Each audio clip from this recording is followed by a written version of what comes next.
About your new album, I think it's more soulful and more jazzy than what we used to be and used to hear from Venice. Yeah. Did you all the time loved soul music, and now it's the first time you can do something with it? Yeah, everyone in my band, everyone in the band Venice, my brothers and cousins, we all love soul music and stuff, but I think just because I like dancing more and I like, I don't know, I want to make people dance more, and I've always wanted to do more jazzy R&B stuff with my solo work.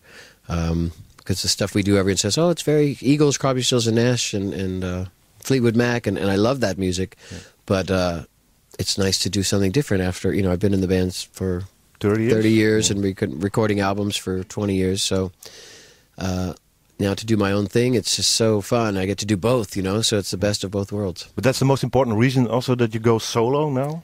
I like making decisions myself, and being, when you're in a band, you have to do a lot of voting, and sometimes your votes get turned down because 3 people vote against, or it's, a majority. And I'm the type of person where it's very hard for my personality to be in a voting situation. I believe I know what should be done, so it's nice that I can do this and make all the decisions myself on my own. Otherwise, I think it would drive me crazy to always have to vote the rest of my life. So I'm good at voting, but I'm also very good at making decisions myself, and it makes me happy. Ja.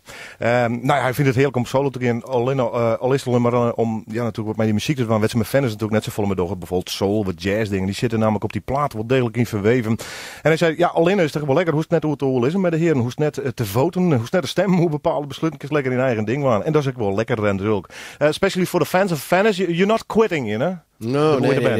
It's still going on. Yep. Yeah. Okay. How personal is this record for you? Because I heard that some lyrics are very personal. Yeah, I mean, when you write songs, you write what you know. What's either something happened to you, or something that happened to a good friend, or something that's going on in the world or in the environment. You need to write about what you know. Some people make up just songs from fiction. And that's fun too, because it's like writing a fiction book. You get to create out of your mind, and I can do that. But everything comes from somewhere. So yeah.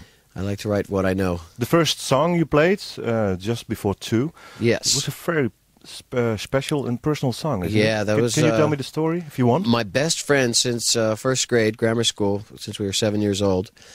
He was originally from Costa Rica, and then he moved here when he was 1 year old with his family, and his name was Herman. And we grew up together in Venice.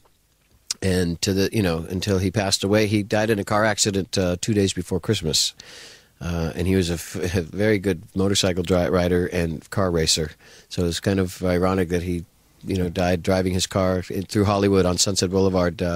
He was late for a meeting, and he's a very good driver, so I'm sure he was going faster than he should. But he hit a very strange bump on this very dangerous curve, and it launched his car like right into a tree, and it was instant. And luckily he didn't suffer. It was instant. They said it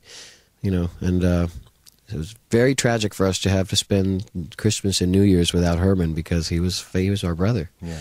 So he was very funny and very warm, and he owned a car business which fixed everybody's cars in Santa Monica and Venice, and so he knew thousands of people, literally, because everybody brought their celebrities. You'd see Arnold Schwarzenegger there, or even saw O.J. Simpson there, and Glenn Fry, Don Henley. All these celebrities would bring their cars to get fixed there, as well as our family. So when we had the funeral in Venice at our church where we all went to school, there was 4,000 people in the church. Whoa. So everyone was standing, and so I was too emotional to sing the song, so I played the recording of it, and then but now I'm at a place where I can sing it and tribute it to him. Oké. Nou, ik denk het verhaal van Mike Ringhast, maar toch wie een vriend van hem die dus verongelijk is met een auto. Een hele populaire monnik vanwege zijn werk daar. En een van de nummers op de album gaat dus ook over hem. En hij probeerde om dat nog te spelen op die begrafenis, maar dat is hem net slag. In ieder geval qua jong, dat hij die het dus krijgt vertwaan hier in deze uitsturing. Oké, Mark Lennon, about your live playing. Tomorrow you're going to do a couple of songs here in the studio, but they're all smooth. Yeah. To use a jazz. Yeah. So, but actually, the things you're going to do tomorrow, it's not only smooth and soulful, but also rocky things. Yeah, we have a few rock songs and a few R&B dance songs, and some jazzy stuff. We even got a blues song we throw in there at the end for the encore. Oh, no, it's a blues shuffle. Okay. It's great. Kind of a tongue-in-cheek song, a comedy song, blues song that I wrote called 3 Long Years Since They Thrown My Ass in Jail. All right. Oh, that's really Telling good. all you ladies beware. But the people can expect a real variety on styles. Yeah, it's a roller coaster of a night of music, and that's why I called my album Dance or Cry, because I believe music should make you dance or it should make you cry. I wanted to say Dance, Cry, or Make Love, but it's too long of a title, so it's just Dance or Cry, because I don't think music should make you hate society and hate your grandparents and hate the police and hate your parents, music should be an escape, like movies, just go out and be a nice release from life. So You've never been into the death metal thing, I believe. Rammstein. Hardcore. Berserker.